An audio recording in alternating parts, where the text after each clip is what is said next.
You ask Tiger to solve.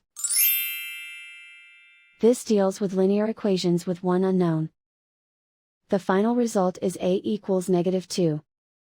Let's solve it step by step. Group all a terms on the left side of the equation. Subtract 9a from both sides. Group like terms. Simplify the arithmetic.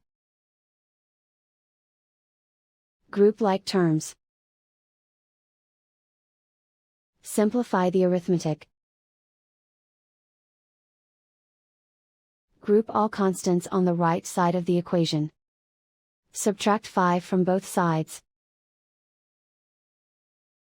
Simplify the arithmetic.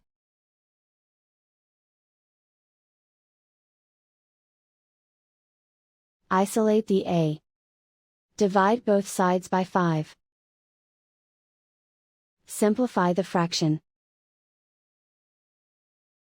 Find the greatest common factor of the numerator and denominator.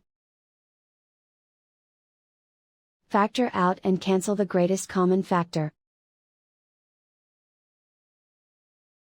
And so the final result is a equals -2.